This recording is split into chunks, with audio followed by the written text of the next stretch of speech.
Bom dia, pessoal. Estou só aguardando um pouquinho, tá? Que o pessoal está entrando devagarinho aí. Eu vou compartilhar o slide e a gente já começa, tá?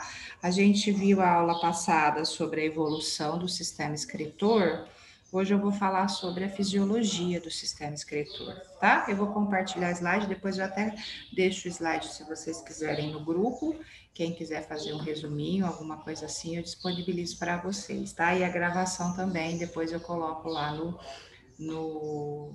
no canal, né, do Licio. Eu vou só compartilhar o slide e a gente já começa.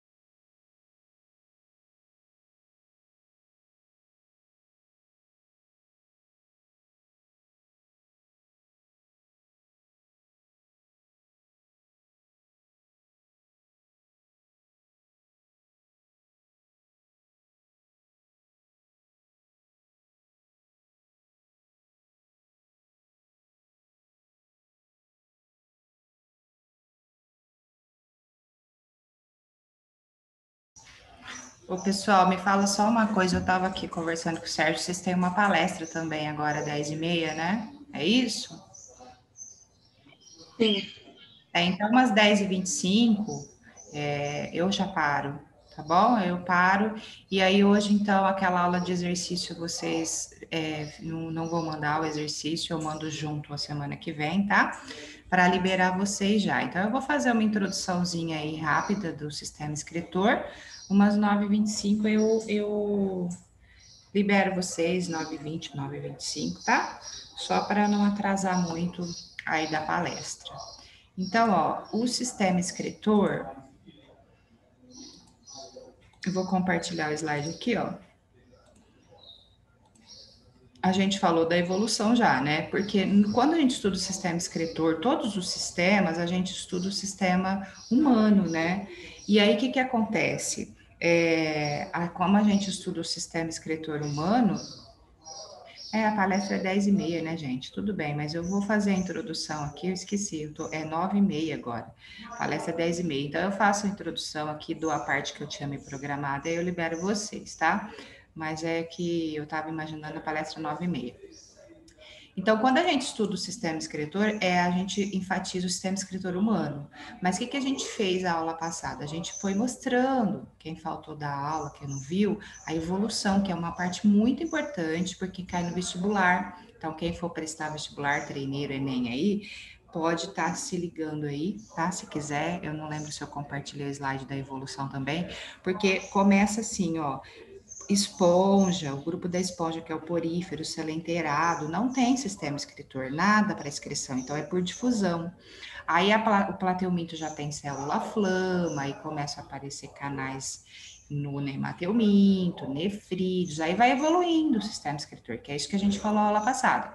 E aí, quando chega no vertebrado, é rim, todos rins, peixe, anfíbio, réptil, ave e mamífero. Só que o rim vai evoluindo também, peixe para anfíbio, o anfíbio tem um rim mais evoluído, de anfíbio para réptil, assim por diante. Tá? E aí a gente estuda o sistema excretor humano, né? Para a gente ter uma ideia de como é. Então, qual a função geral do sistema excretor? Eliminar excretas que eu falei, tá? Mas a gente chama também de regulação osmótica. Por que regulação osmótica? Porque é um sistema excretor que regula a quantidade de água e sais do organismo. Então, se eu beber muita água, eu vou fazer uma urina mais clarinha, porque eu estou eliminando o excesso de água.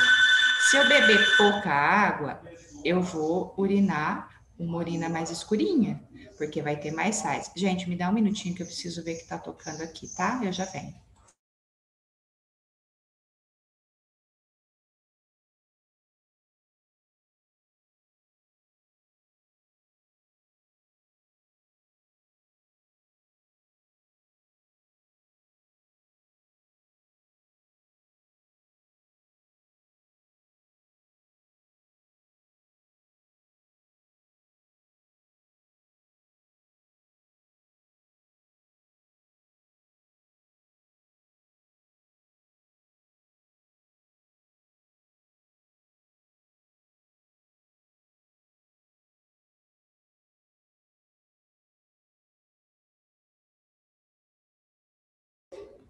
Bom, então é isso. A regulação osmótica é a quantidade de água e sais, tá? Então, de manhã a gente faz um xixi mais amarelinho, porque a gente fica a noite toda sem beber água, sem urinar, então vai concentrando os sais, principalmente ureia, né? Tem funcionamento relacionado com hormônio, porque depois nós vamos estudar, né? Acho que o Renato vai passar para vocês. Em cima de cada rim tem a glândula suprarrenal, que ajuda no controle hormonal, né? Mas principalmente a gente relaciona então com a eliminação de excretas. No nosso caso, seria a ureia, né? Então, o que ele vai fazer, o sistema excretor? Ele vai manter um equilíbrio osmótico, que a gente fala, vai manter a concentração de água e sais em equilíbrio, que é aquele termo que eu mostrei do peixinho, né? Da osmorregulação. O nosso rim também faz osmorregulação, né? Então, ele vai fazer um equilíbrio de concentração de água, sais e também, né? De vitaminas, sais minerais, porque a gente não pode perder isso na urina, né? Que eu falei para vocês, numa urina vai ter basicamente água, sais e ureia. Se tiver glicose, aminoácido, proteína, pode ser sinal de infecção, tá? Então, ele que vai fazer esse equilíbrio aí de sais e água no nosso corpo. Então, o equilíbrio é mais ou menos assim, ó. A perda de água, ela pode ser pelo vapor de água, quando a gente está falando, inclusive, né? Que sai vapor de água, é só assoprar no espelho que embaça, tem vapor de água. Então, vapor de água pela pele e pelo pulmão, ó, junto. Pele é quando transpira, de 0,8 a 1,2 litros. Então, um dia de muito quente, a gente pode perder mais de 1 litro de água no suor. Perde um pouquinho nas fezes, tá? Não precisa guardar esses números, não, só para vocês entenderem. 0,1 a 0,2 nas fezes também tem líquido, por mais sequinha, mas tem. E até 2 litros na urina, tá? Então, eu vou ter que repor isso. Como que eu vou controlar isso? Bebendo água. Se eu não beber água, nos alimentos e as próprias reações químicas, algumas produzem água.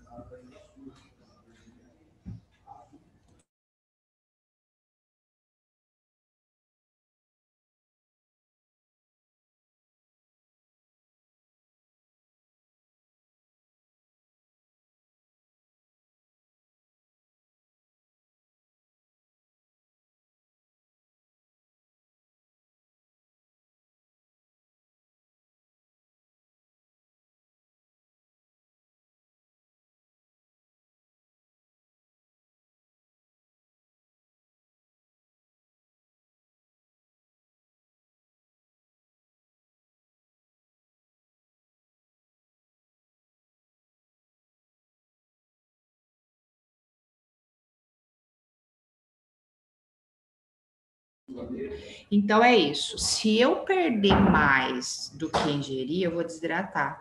Então, por isso que tem que ter um equilíbrio, tá? Eu vou ingerir água bebendo ou junto com os alimentos, uma fruta, uma verdura, uma carne, tem água, né?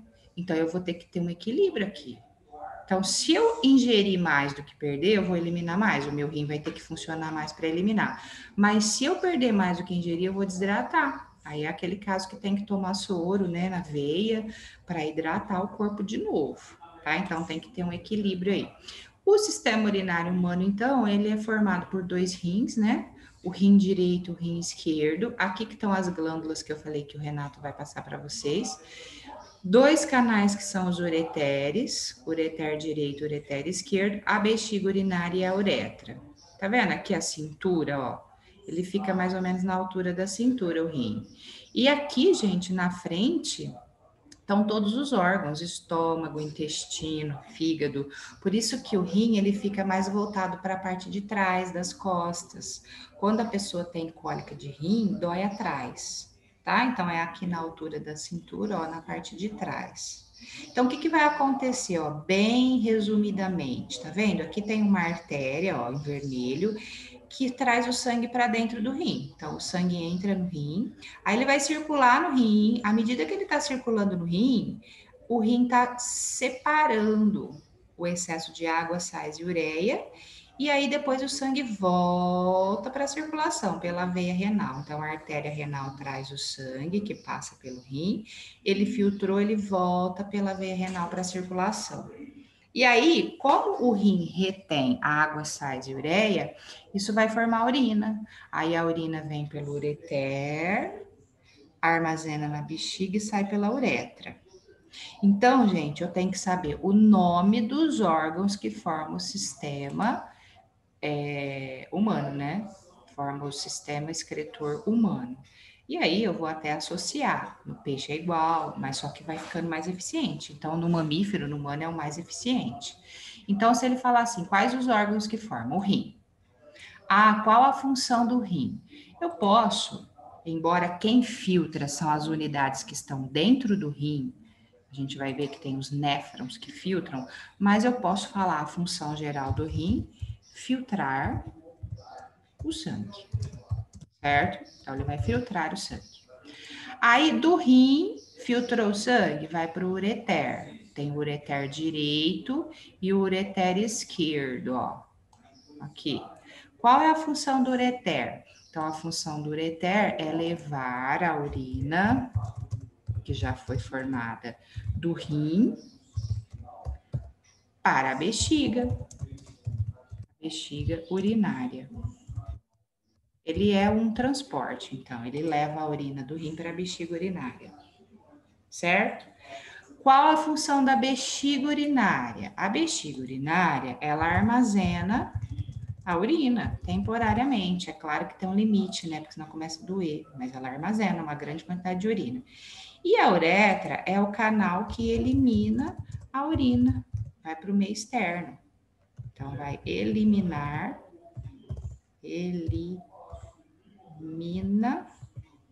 a urina, certo? Então, é bem nessa ordem.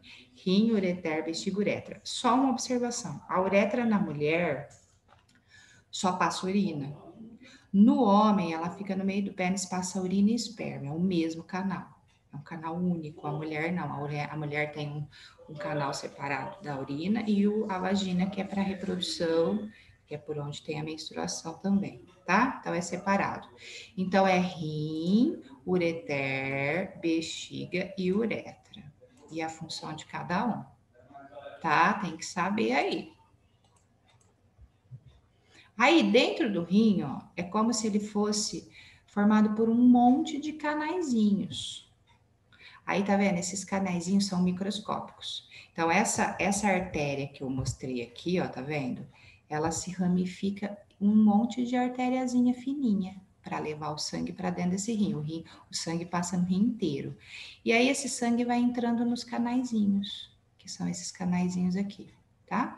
Os canaizinhos vão reter a água, ureia e sais, que aí vão entrar aqui, tá?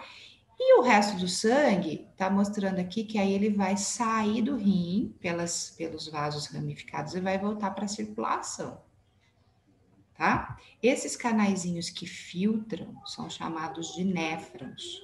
Aqui, então, eu tenho um monte de néfron, um monte de néfron. Só um minuto, gente.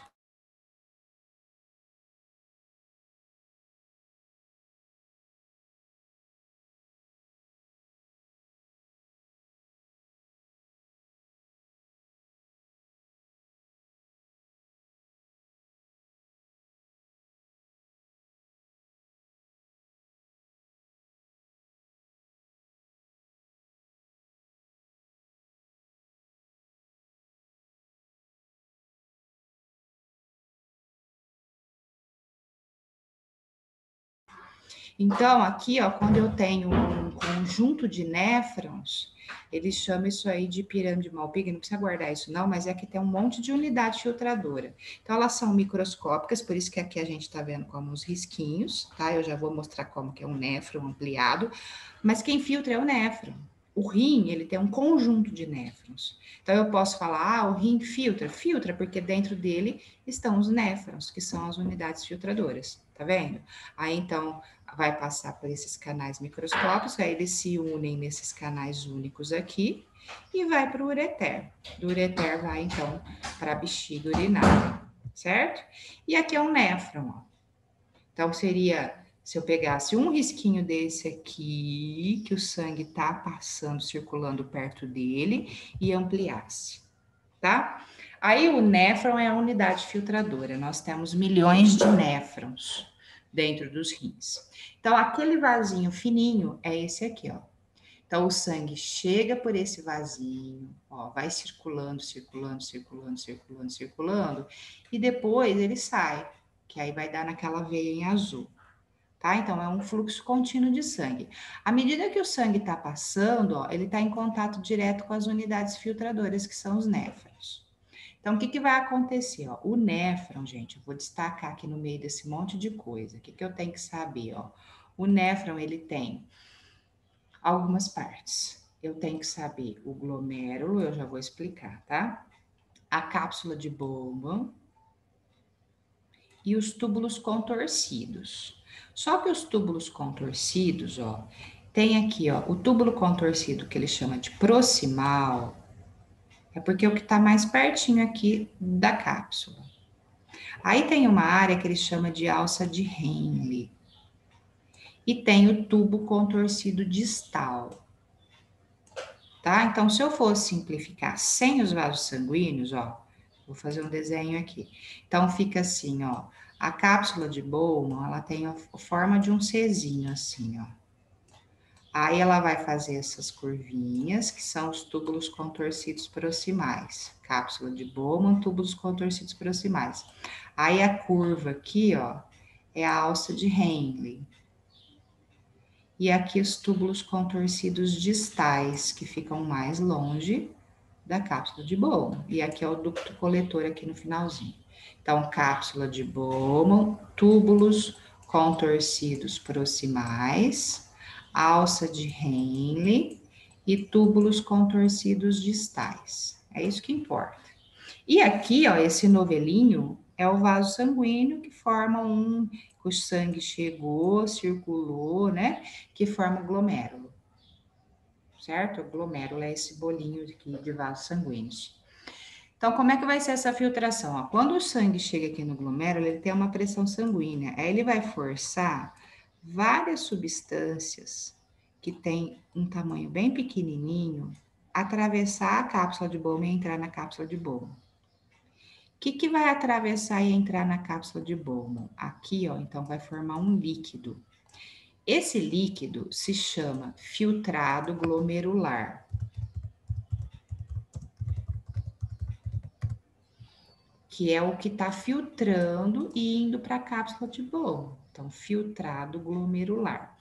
O que tem no filtrado glomerular? No filtrado glomerular, ó, vai ter, presta atenção, ó, vai ter água, vai ter sais, principalmente o cloreto de sódio. Quem é bom em química aí? Que é o que a gente salga o alimento, principalmente, mas tem outros sais, tá?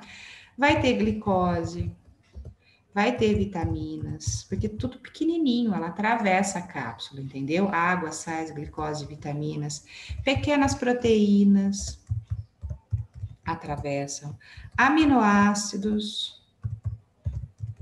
de modo que esse filtrado é um líquido que ainda não é urina. Perceba. O que vai ter aqui no final? Ó, só para você já comparar, ó, aqui no final, que aí vai para os ureteres, aí eu vou ter a urina. Aqui no final eu vou ter urina, ó. O que vai ter na urina? Água, sais e ureia. Aqui eu não pus, né, gente? Tem que ter também no filtrado glomerular a ureia, que atravessou a cápsula, tá? Que também vai para esse filtrado glomerular. Então, veja bem, se eu falasse assim, por que a urina não pode ser, o filtrado glomerular não pode ser chamado de urina? Porque no filtrado glomerular, ó, na urina só tem isso, opa, na urina só tem isso e isso. Ó, esses três componentes. Então, por que o filtrado glomerular não pode ser chamado de urina? Porque nele ainda tem substâncias úteis que eu não posso perder. Isso aqui, ó, é útil. Eu não posso perder na urina. Então, como é que vai fazer? Então, o glomérulo forçou as substâncias a irem para a cápsula de Bowman. A cápsula de Bowman, então, recebe o filtrado glomerular, que tem muitas substâncias. Aí, à medida que esse filtrado glomerular vai passando por esses túbulos, ó, túbulo contorcido proximal, alça de Henle, túbulo contorcido distal, as substâncias úteis vão voltando para o sangue. Tá vendo a setinha aqui, ó? Tá falando que tá voltando para o sangue. A gente chama esse processo, vou pôr aqui, ó, de reabsorção. Então, várias substâncias vão ser reabsorvidas, elas voltam para o sangue. E aí, quando chegar no túbulo contorcido distal e o tubo coletor, aí vai ter só água, sais e ureia. Entendeu? Então, tem que ter reabsorção. Essa reabsorção é por transporte ativo, até gasta energia. A alça de Henle, que é essa curva aqui, é a que absorve a maior parte da água, que a gente não pode perder toda a água que passa pelos néfrons, senão a gente também ia desidratar. Então, a maior parte da água é reabsorvida. Então, ela vem aqui para a alça de Henle, certo? Então, tem vários exercícios que vai pedir o nome. Então, aqui é a cápsula de Bowman. Qual a função da cápsula de Bowman? Receber o filtrado glomerular do glomérulo. O glomérulo é o sangue, aí ele passa para a cápsula de Bowman o filtrado glomerular, que tem água, sais, glicose, ureia, vitaminas, né? Aí os tubos contorcidos e alça de Henle reabsorvem as substâncias úteis e a maior parte de água. E no finalzinho, então, vai ficar a urina propriamente dita. Aí a urina vai para o ureter, do ureter para a bexiga e aí elimina. Então, imagina que é uma unidade filtradora, mas a gente tem milhões de néfrons fazendo isso ao mesmo tempo nos rins. Então, devagarinho, eles vão tirando água, sais e ureia do sangue, que são, a ureia é tóxica, né? Sais não pode ter em excesso, porque desequilibra, e a água também para manter o equilíbrio da água, certo? Então, os néfrons, eles que fazem a filtração dentro dos rins. Então, o glomérulo recebe o filtrado, a cápsula de Bowman, né? O glomérulo manda o filtrado para a cápsula de Bowman, os túbulos contorcidos distais, proximais e alça de Henle reabsorve água e substâncias úteis, certo? Então, é importante aí a gente estar associando. Pode acontecer, gente, desses sais aqui, isso por questões genéticas, irem acumulando. Eles vão acumulando, acumulando um a um, vão parando nos canaizinhos que são microscópicos. E aí vai formando uma pedrinha, que é o cálculo renal. E aí esses canais, eles vão fazer uma contração no músculo para tentar eliminar isso aí. E é onde a pessoa vai ter a pedra no rim ou o cálculo renal, que acontece, tá? Que é bastante comum. Então, principalmente questões genéticas vão ocasionar isso, tá? Aqui então tem um glomérulo também, ó. Então tá mostrando a artéria renal entra, aí o sangue passa no glomérulo, aí força as substâncias entrarem na cápsula, aí à medida que ele vai passando pelos túbulos contorcidos, a água e substâncias úteis vão sendo reabsorvidas, sobrando então no final só a urina, certo? Aqui que eu falei, ó. Então, às vezes, os sais, eles vão unindo, um a um, vão acumulando por questões genéticas, vão formando os cálculos renais. E aí vai parando e é onde a pessoa vai ter a cólica. Se isso é uma informação mais prática, não tem nos livros, mas eu já ouvi dizer assim, que se o cálculo for maior que 3 milímetros, ele entala nos canais. Se ele for menor que 3 milímetros, ele pode dar um desconforto, às vezes ele raspa, dá atrito, né? Mas se ele for maior que 3 milímetros, ele para. E se ele parar, existem medicamentos que dá vasodilatação, bebidas diuréticas, faz a pessoa urinar muito, às vezes isso ajuda a pedrinha ir saindo, mas dependendo do tamanho não sai. Aí vai ter que fazer a cirurgia laser. O laser vai lá, arrebenta a pedrinha, fragmenta a pedrinha e isso sai na urina. Tá? Então aqui tá mostrando, ó, uma pedrinha parou no ureter. Tá vendo? Aí a urina não passa, vai inchando, comprometendo o rim, pode perder o rim, não pode, tá? Então o cálculo renal é genético. Ah, se meu pai, minha mãe, meu avô, sei lá, tem na família, eu tenho chance de ter sim. Ah, é verdade que tomate dá pedra no rim? Depende.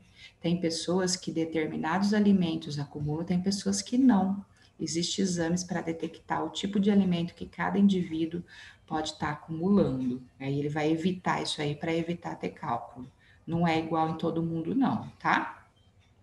Vendo? Então, aqui está mostrando o cálculo renal. Antigamente, gente, tinha que cortar.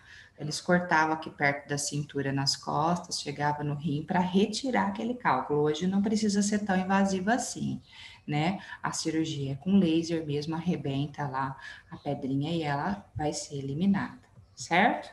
Em casos muito graves, pessoal, pode acontecer de o rim parar. Se um rim funcionar e o outro não, um dá conta. Parou os dois? Não pode, a pessoa morre. Então, ela tem que fazer hemodiálise. Diálise é uma troca, é hemossangue. Ele vai passar o sangue por uma máquina e a máquina vai fazer a filtração artificial. Tá vendo? Então, o que, que vai acontecer? O sangue, ele vai passar por essa máquina, a máquina vai tirar excesso de água, sais e ureia e vai voltar para a circulação do indivíduo. Certo? Então, a pessoa que não tem o rim funcionando, ela vai fazer isso um dia sim, um dia não. Demora em torno de 4 horas no hospital, tá? Tem cidade que faz hemodiálise, tem cidade que não. Cidade pequena, por exemplo, o paciente tem que se deslocar para uma cidade maior que tem hemodiálise. Então, normalmente eles fazem de segunda, quarta e sexta, que aí fica sábado e domingo, vai na segunda de novo. Tem que fazer, não tem jeito, o rim não funciona. E alguns estão na fila de transplante. Se achar um rim compatível, pode também fazer o transplante. Mas isso varia também de pessoa para pessoa, estado de saúde, a compatibilidade que é difícil, a idade, certo? Mas existe também o transplante, certo? Então a hemodiálise é uma filtração artificial dos rins, certo? Aqui eu pus só para mostrar, ó, o glomérulo, a cápsula de Bowman, o filtrado glomerular. Como tem substâncias úteis, as substâncias úteis são reabsorvidas. A água, os sais e a ureia que vão, então, formar a urina, certo?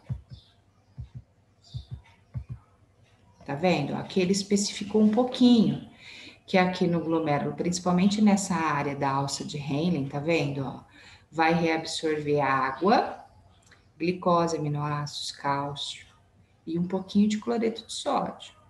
E aí lá no finalzinho, então, reabsorve mais um pouco de água e aí o que sobrar vai formar urina. Então, esses tubos coletores, esses ductos coletores, junto com a alça de Henle, tem função de reabsorver as substâncias úteis e a água, certo?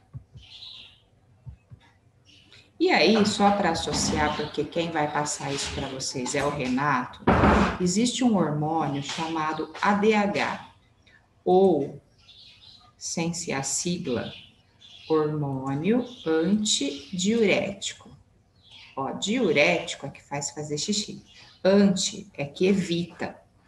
Quem produz esse hormônio é uma glândula que a gente tem lá na cabeça. Eu não sei se ele já deu isso para vocês, né? Se deu, ótimo. A hipófise. A hipófise produz o hormônio antidiurético, ele cai no sangue, aí ele vai agir lá nos ductos coletores dos néfrons para reabsorver água. Quanto mais água reabsorver, melhor. Se a gente não tem esse hormônio, vai ter uma doença, chama diabetes insípido. A pessoa tem sede constante porque ela perde muita água na urina. E a bebida alcoólica, e a cafeína também, inibe o hormônio. Então, por isso que quando toma bebida alcoólica, vai muito ao banheiro, faz muito xixi. Por quê? Porque o álcool inibe o hormônio antidiurético. Então, o hormônio antidiurético ele é importante porque ele faz o controle, ele ajuda na reabsorção de água. Tem pessoas que têm um problema que chama gota, porque o ácido úrico também pode ser eliminado na urina. Só que algumas pessoas também, por carga genética, elas têm um acúmulo de ácido úrico. E aí, esse ácido úrico, ao invés de ser eliminado, ela vai acumulando nas articulações. E aí a pessoa tem uma dor muito terrível. Não sei se vocês conhecem alguém que tem, né? Então pode doer bastante, tá? E aí, na semana que vem, antes de começar a outra parte, o que eu pretendo? Eu pretendo, então, que era isso que eu queria passar para vocês hoje, que eu já tinha combinado com o Sérgio, né? Que vocês tinham a palestra. Eu vou comentar algumas atividades, tá? De sistema circulatório, de sistema excretor, de evolução. E aí, comentando esses exercícios, aí eu vou até dar a matéria nova, mas aí eu faço a atividade, então, de excretor a semana que vem, depois do comentário do exercício, tá? Porque eu nem vou começar a comentar hoje, porque até a semana que vem, esquece, né? Faltou algumas pessoas também. Aí a semana que vem, então, a gente comenta os exercícios, aí eu vou passar o exercício na segunda aula e dou a matéria nova na primeira. Tudo bem, então? Então, hoje, vocês já estão liberados, tá? Para a palestra aí. A gente se encontra sexta, tá? No mesmo horário aí. E, então, bom fim de semana para vocês, tá bom? E até sexta, então. Tá bom? Tchau, gente. Beijo. Tchau.